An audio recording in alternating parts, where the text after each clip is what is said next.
중국어의 어순 어떻게 생겼나요? 다들 주술목 알고 계시죠? 자, 맞습니다. 주어가 제일 먼저, 그 다음 수러, 목적어가 나오거든요. 보통은 수러가 이 문장의 중심부에 위치를 하게 되어 있습니다. 수러라는 개념 자체가 좀 어렵긴 하지만요. 이 문장에서 말하고자 하는 그 사건이 무엇인지, 상황이 어떠한 것인지 그걸 말해주는 곳이라고 생각하시면 되겠습니다. 그런 단어들이 출현해요. 자, 수러의 종류에 따라서요. 이 지배를 받는 목적어 하나가 나올 수도 있습니다. 전체가 사건이라고 하면요. 이 사건의 주체자 혹은 주제가 되는 게 바로 이 주어 자리에 나오게 되겠죠. 그래서 주술목이다 라고 할 수가 있게 되는 겁니다. 자, 여기서 우리가 주의할 건 뭐냐면요. 어라고 되어 있잖아요, 여러분. 어라고 되어 있는 요거는요. 단어라고 보시면 안 돼요. 단어라고 보시면 안 되고요. 뭐라고 보셔야 되냐면요. 단어의 어떠한 자리다. 단어가 출현하는 자리다 라고 보시는 게 좋을 것 같습니다. 자, 그러면은요, 우리가 알고 있는 단어는 무엇이냐? 뭐뭐사, 요게 바로 단어일 거예요. 예를 들면 동사, 형용사, 명사, 조동사, 이런 사로 끝나는 게 바로 여러분 단어가 되겠습니다. 정리해 볼까요? 자, 그러니까 뭐뭐어라는 요 아이들은요, 사와 같은 단어들이 출현하는 자리다 라는 의미인 겁니다. 자, 왜 이렇게 깊게 설명하냐면요, 여러분, 이런 분들 계세요. 자, 여러분, 수러가 동사인가요? 한번 고민해 보시겠습니까? 이거 고민하는 시간 필요하거든요. 자, 만약에 이 대답을 제가 현장에서 드리면요, 반은 맞아요 라고 하시고요, 반은 아닌 것 같긴 한데요 라고 하면서 갸우뚱 하시죠. 여러분, 결론부터 말씀드리면 일단 수러를 동사라고만 보시면 안 됩니다. 물론 동사가 나올 수도 있죠. 자, 어떻게요? 예를 들면요, 吃와 같은 먹다라는 동사가 나올 수 있습니다. 我吃饭, 나 밥 먹어요. 사건 맞죠?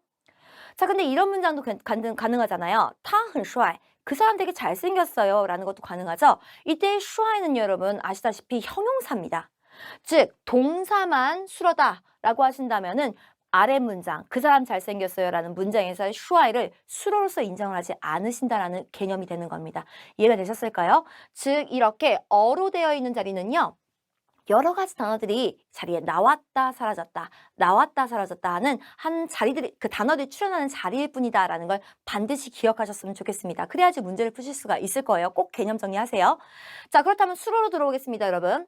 자, 수로라고 했을 때 가장 전형적으로 나오는 단어들이 뭐라고 생각하세요?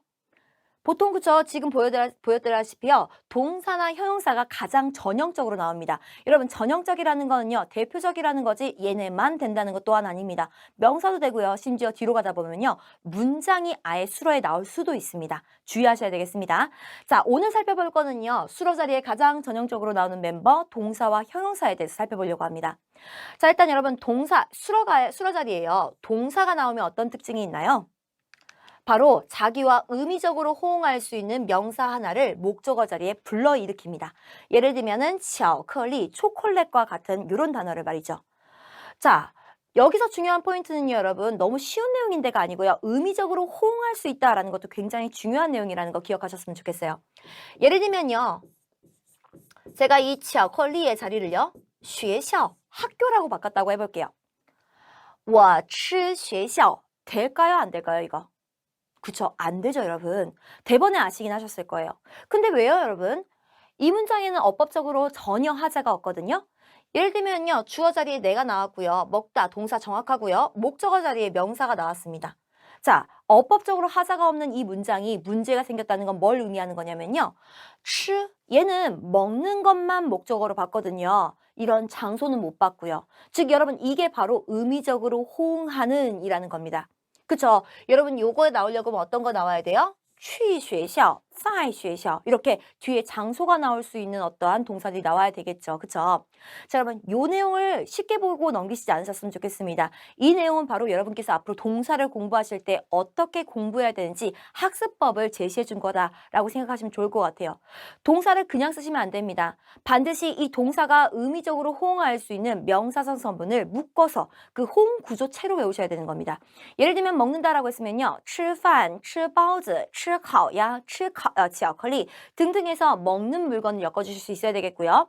간다라고 하면은요, 간다, 학교를, 공원을 등등 해가지고 나올 수 있는 명사를 묶어주셔야 되는 거죠. 쉬울 땐 상관없습니다, 여러분. 안 외우셔도 명사만 그냥 갖다 외우면 되겠죠. 근데 예를 들면 적응하다는 어떠세요? 무엇에 적응했을 때 중국 사람들은 적응하다라는 동사를 쓸까요?